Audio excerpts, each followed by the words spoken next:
Alrighty, guys, let's get into this. We're, losing a little bit of altitude, although still hanging in there okay. The S&P is up almost 5% year to date. Probably not many thought we'd be there 6 weeks into the year, even as we've reduced the amount of Fed easing that the markets is positioned for right now. What does it tell you, and what's the risk reward look like to you? Wow. Well, Mike, I tell you, Trade Desk TTD, what a good day there, 16%. Risk reward is not good right here, and we certainly wouldn't just go out and buy the S&P 500. Right. But like you said, you look at CPI, PPI. I mean, those were some nasty numbers if you're worried about inflation or if you're, the Federal Reserve, and the market's done really nothing but keep. Wow, that's a pretty bearish statement right there. We wouldn't just go out there and buy the S&P 500. That's pretty bearish. Grinding higher for the most part. So for us, we don't want to go out there and buy the S&P 500. We don't want to go out there and buy the Russell 2000, that's for sure. But I think there's a few things under the hood. He went way bearish there. Holy smokes, I was not expecting that. Then he said we especially wouldn't buy the Russell 2000. What? Us, we don't want to go out there and buy the S&P 500. We don't want to go out there and buy the Russell 2000, that's for sure. But I think there's a few. That's for sure. Oh, boy. Okay. Let me share my opinions on that before we go any further, okay? Listen. I think the Russell 2000 is a buy. I think it's been a buy. I think it continues to be a buy. Now, could it go down if you have some sort of big recession? Sure. But we could say that all the time. Literally, all the indexes can go down if you have a big recession. Like, that can always be set out there, right? And those happen every 5, 10 years, whatever. And it is what it is, right? But at the end of the day, is the Russell a buy? Are you going to be a happy buyer if you buy the Russell today? If you look out 5 years, 10 years, I'm pretty sure, yeah. Even the same thing with the S&P 500. I'm not the biggest fan of the S&P 500. I like individual stocks. But with that being said, if you told me I had to play in just cash or S&P 500, you know where I'm going, right? But, that's very bearish sentiment, man. Very bearish, this man is. Under the hood that you can do. Was it really nasty numbers, though, coming out of the PPI and the CPI? I mean, obviously more than you wanted to see, and it seems like there's at least a hesitation in this whole disinflation trend. But I don't know, what was it, 2% year-over-year core in the PPI? Yeah, you can't complain a lot about that, and you're right. The trend in inflation is down. It's not going to move down in a linear fashion. There's going to be a few stumbles along the way. This is kind of a stall here, but certainly we have some confidence, and I think the market has a lot of confidence that inflation is going to keep crawling lower. So. That's why, after a week like we've had, really the S&P 500 is going to close pretty close to the all-time record high. I think the market's pretty comfortable with that. A lot of people would have said the market's very married to 6, 7 interest rate cuts out of the Fed. We're in the camp that we're going to see 3. And I think really, when the market digests that, it might digest it a little bit better than we would have anticipated because, I think the market's going to be pretty comfortable with 3 cuts this year. Yeah, market was just flirting with 6 or 7 rate cuts, not married to it. At least it looks like that at this point. So if the S&P 500 doesn't look like it's at a great entry point right here for you, and the Russell 2000, which has started to come around, is also not, where would be? Well, I tell you, here's what we're doing, Mike. We're taking the sectors that have really outperformed. And if you look at calendar year 23, it was tech, communication services, consumer discretionary that just dramatically outperformed the other 8 sectors. And of course, consumer discretionary's coughed up some ground here this year. But what we're doing is trimming from there. So we're taking, if our clients have been following our advice, they're overweight all 3 of those sectors. We're recommending that they trim back tech to a neutral, communication services to a neutral. We want them to take consumer discretionary to an underweight. And then we're taking those funds and we're looking at some sectors that haven't outperformed that we think will do well over the coming year or so. Industrials, healthcare, materials, energy. We made a swap with energy and financials. Financials ran a little too far, too fast. We backed off of that and ended up buying energy. We just don't think oil prices are going to go much below $70. So those are the things that we've been doing. But as I said, we've been avoiding just going out there and buying the S&P 500. Sure, and I should mention we backed off a little bit further here. The S&P is down about 0.5%. Yeah, so, I'll say this, in the short term, I'm actually not bearish on oil or oil stocks in the short term. And when I say short term, I'm really talking over the next 6 to 9 months.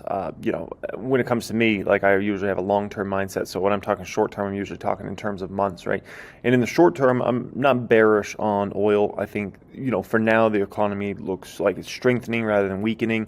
I think at some point in time that will switch, and you'll get a switch there, but that might be 2025 or 2026, and then certainly at that time oil would not be the play anymore, and it would probably go down quite rapidly. But for now, I think oil is actually pretty well set up, especially going into summertime.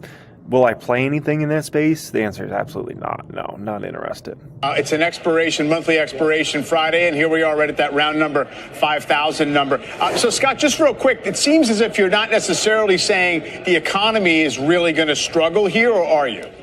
Well, Mike, I think probably we're going to see a couple of quarters, maybe the second, third quarter, where, you've got a one handle or right around one in terms of GDP. It looks like so far anyway, the first quarter's coming in okay. So we're definitely expecting a slowdown. When you and I talked, this time last year, we thought there was a pretty high probability of a recession. That probability certainly isn't zero, but it's a heck of a lot lower than it was, 6 or 9 months ago. So we expect a slowdown.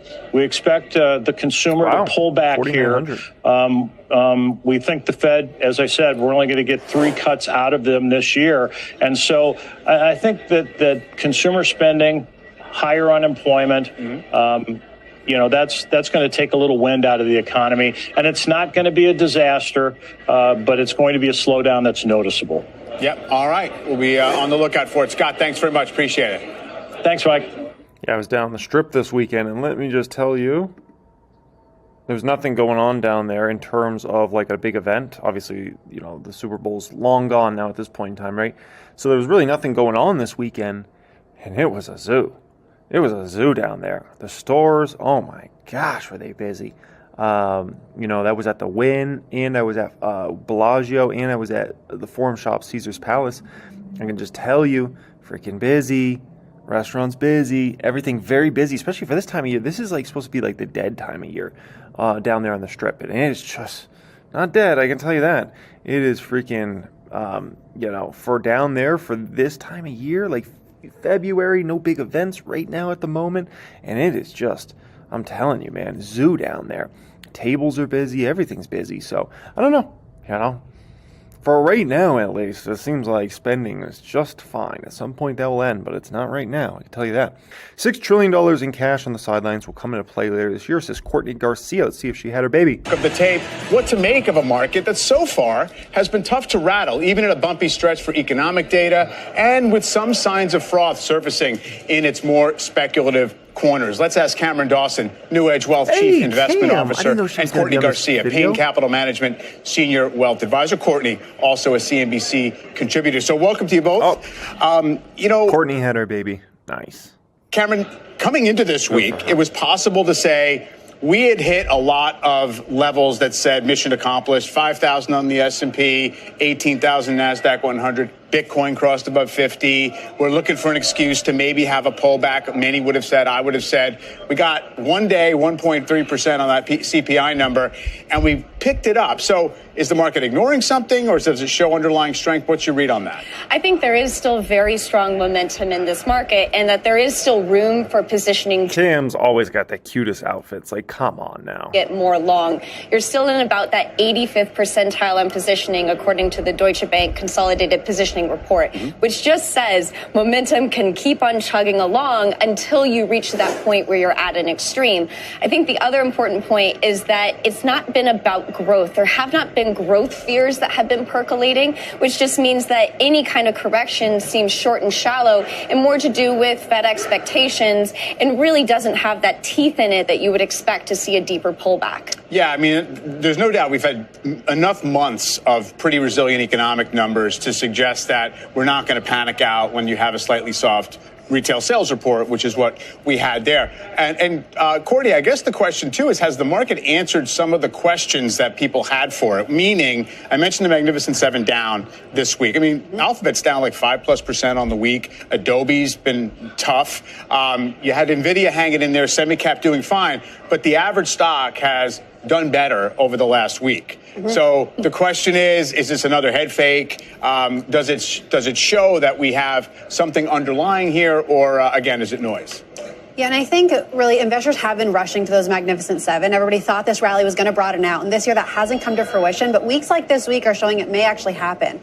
There is still so much money on the sidelines. There's now over $6 trillion in cash right now. That's eventually going to make its way back into the market, because what's happening right now is, even though maybe with this... I'm sorry, but that's just... No. Okay, there's $6 trillion in cash. And you guys know me, I'm an optimist, I'm a bull. But that $6 trillion in cash is not ending back up in the market. No.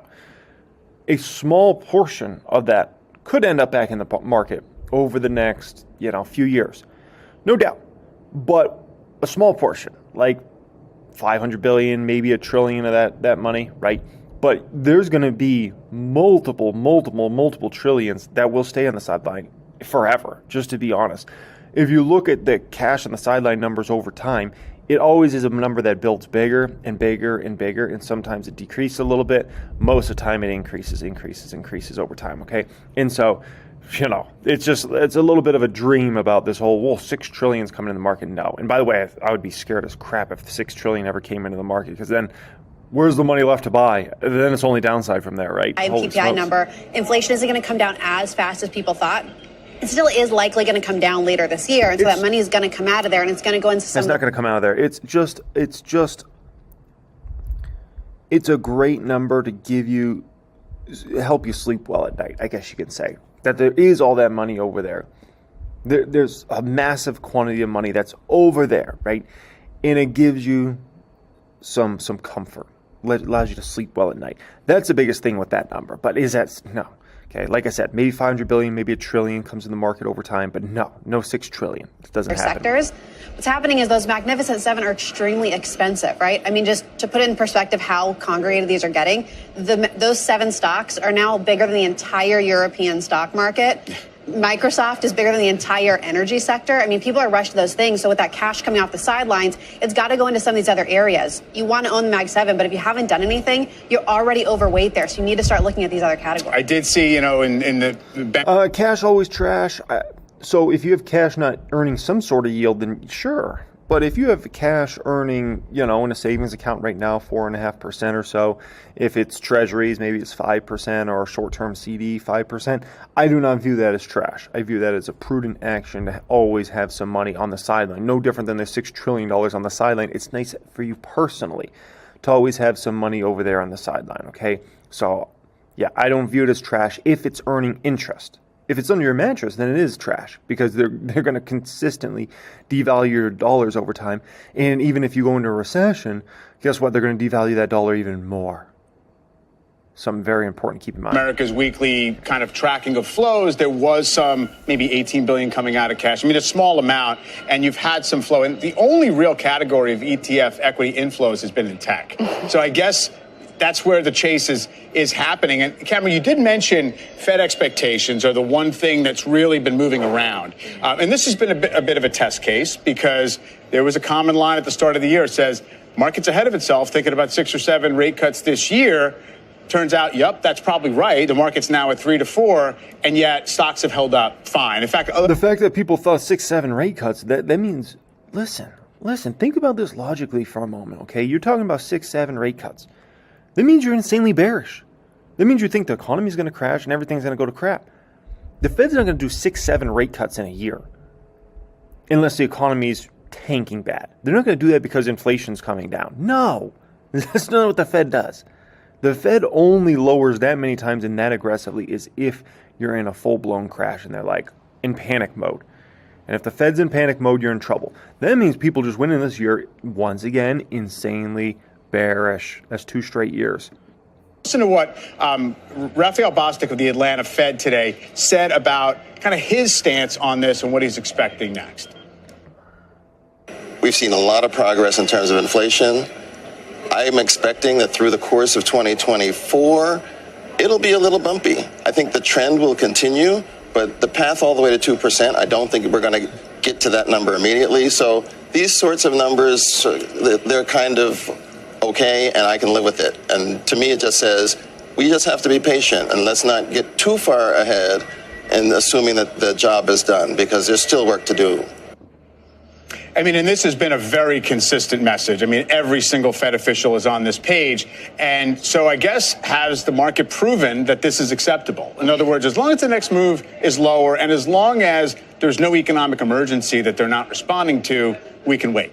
The market has been shrugging off a tighter Fed for over a year now. Over the course of 23, the Fed was consistently tighter than what the market expected, and yet valuations continued to expand. I think that the thing that would get the market to get more skittish around the Fed is if inflation truly did reaccelerate in a much more meaningful way, which means that we have to watch those prices paid in the PMIs. We've seen those tick up recently. Gasoline prices have started to move up about 7% over the last month. If that starts to move in the other direction, the Fed's tone will move from, yeah, it's okay, we're comfortable with this, to we might have to do something else, and all of those cuts priced in have to get priced out, and then maybe the market would wake up to that kind of risk. But that remains to be seen. Yeah, fair. I don't really have anything else to add to that one there, okay? Next one up here, Mohammed Al-Alarian. Let's hear what's going to happen with the economy. And more joining us now. All that good stuff. A chief economic advisor at Allianz and president of Queen's College at Cambridge University. And I don't know what that told us last week, Mohammed. No one thought the move all the way to 2% was going to be a straight line. We know about, progress is made, and you get a little bit of a setback. It's not just a straight line, but was it more troubling than that? We knew that. Was there something more troubling in those numbers? I think those numbers just confirmed how bumpy that the last mile of getting to 2% will be. And you're seeing expectations move tremendously. Joe, 2 months ago, we were pricing in 6 to 7 cuts. Today, some people are even saying maybe we'll get a hike. I don't think we will, but it shows you how much the conventional wisdom has shifted. And that's because, consistent with what you've heard just now from Walmart, people realize that there's a limit to goods deflation, goods prices actually coming down, and service inflation stays sticky, which means that getting to 2% is going to be tricky. Would it surprise you, Mohammed, if we got only 2 rate cuts this year? It was like my pool bid, man. I got that pool bid. I was expecting it not to be too crazy. $150,000? Come on, man. Wasn't, decent little nice pool, but I'm like, $150,000? I'm like, oh my gosh, but that goes back into that services inflation. Plus, obviously, you could say maybe a little bit of goods in terms of the parts and things that are needed for it. But I was like, gee. Up until the second half of the year? Is that looking more likely now? No, I've been in the 3 cuts starting in June, so 2 cuts wouldn't surprise me. My hope is that the Fed realizes that they have to think much harder about the soft landing glide path to 2%. It's going to be much longer than they would like, which is another way of saying that 2% inflation shouldn't be the immediate target, should be the much longer term target. But the glide path is going to be longer than expected. We have to maintain this U.S. exceptionalism in growth. It's been something that has allowed for a softish landing so far, and it's also serving as the global locomotive for the international economy. Well, that was fine until, as long as inflation was behaving, it was the kind of Goldilocks that we love the strong economy. Are we back to thinking that the Fed needs to slow down the economy? And that if that's true, if they do need to do that with interest rates, they can always overshoot, and then we're back in the possibility of a hard landing. Okay, so we are in restrictive territory in terms of interest rates. So the question is, how long do we stay in restrictive territory?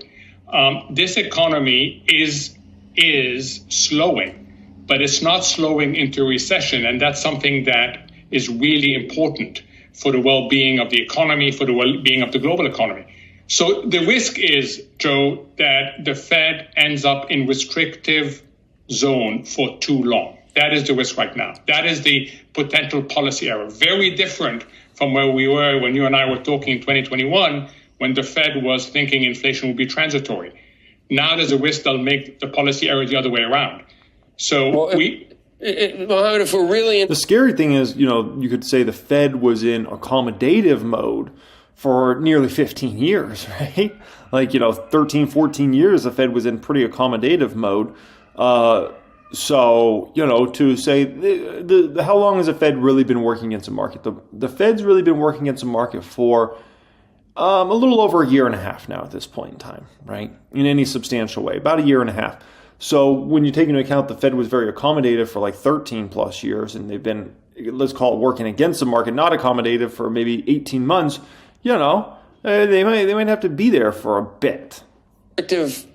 Territory, we've been there for a while. Why haven't we already seen that reflected in the jobs? A while's relative. Or GDP. That's relative. So first, we've seen it in inflation. Inflation has come down sharply. Why haven't we seen it in GDP? It turns out that we have an exceptional economy. It turns out that there was much more resilience. Balance sheets were much stronger than people had expected, both at the corporate and household level. It turns out that we are an incredibly agile economy.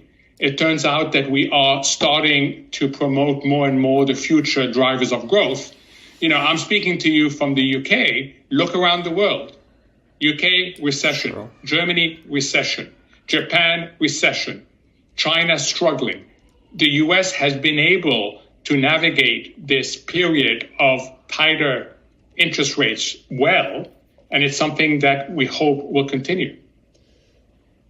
I just don't know how to view that if the rest of the world, we can be, the exception to the rule, or we can just join everyone else eventually. You don't think that's likely that we're just going to be the last to actually see a slowing economy? You think we continue to maintain our preeminence? So to be clear, I think we will be a 1% to 2% growth economy. I don't think that we need to fall into recession unless we get a policy mistake or an external shock. Joe, household balance sheets in the US were much stronger in the rest of the world. Why? Because the fiscal transfers were stronger. So that helped growth last year, but it's not going to help growth as much this year.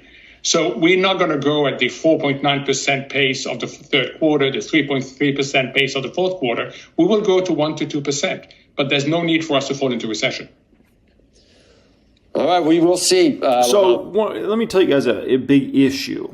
That is, there's a couple issues. The government's kind of working against us in terms of trying to get inflation really back down to that 2% number. I just got to be honest with you guys, okay? And when I say they're working against us, I'm talking about the state government side and the federal government side, okay? The federal government has, big spending bills that have gone through, and they're spending a lot of money. Let's just call it that. I don't think that's earth-shaking news to anybody. Like, the federal government's spending like it's nobody's business, right? But on top of that, you have a lot of states that have had minimum wage going up considerably either last year or this year. A good example is California. California's minimum wage has gone up substantially this year. And that affects a lot of things. Like, if I think about a company I own, Cheesecake Factory, right? They have, probably over 15% of their locations in California. Well, if minimum wage goes up substantially, guess who's going to end up paying more for that? It's going to be the customer, right? If Walmart, we talked about Walmart earlier, if suddenly minimum wage is several dollars more, they have to up their wages of all their employees, right? And you boom, boom, boom. So is Walmart take that hit, or do they pass it on to the consumer? Well, they're going to pass it on to the consumer and then some, probably, right? And so that's where you get in this dilemma of like, oh, that's cool, that's good. People are making more money, more wages. You know what else happens? More inflation, and more of the price is going to go up, because these big companies, they're not going to eat that and be like, oh, okay, we got to raise Johnny's, we got to raise his wages $2 an hour because the state said so. So, we're just going to eat that. No, they're going to pass that right on to you. And then Johnny, when he goes to buy stuff, it's all going to be much more expensive than it was the previous year. So that's where you get into a bad dilemma there. And then you risk, obviously, stagflation over time, right? If you stay in kind of that sort of environment for too long, then you risk stagflation. So, this is an evolving dynamic.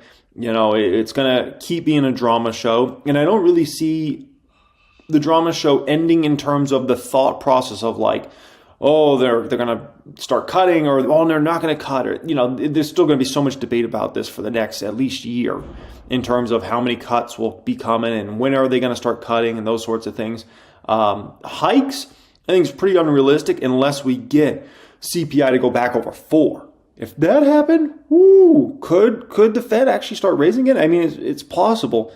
If CPI was to go back over the 5s, that's a number for sure that, oh my gosh, the Fed have to come back in. It'd be devastating the market. Devastating. And I think it would, at the end of the day, I think that would end up hurting the economy really, really substantially at that point in time. If the Fed had to go back to hiking again, let's say 6 months from now or 12 months from now, watch out then. Because we were able to take the first hit because we were in a really good position going in, right? The second hit, no bueno, okay? Alrighty, guys, appreciate you joining me. As always, much love. Thanks so much for being here. If you want to follow me on X, then check out pinned comment down there. If you want to follow me on Instagram and say hello to me, send me a DM. Check out pinned comment down there. Thanks for being here, folks. Much love, and have a great day.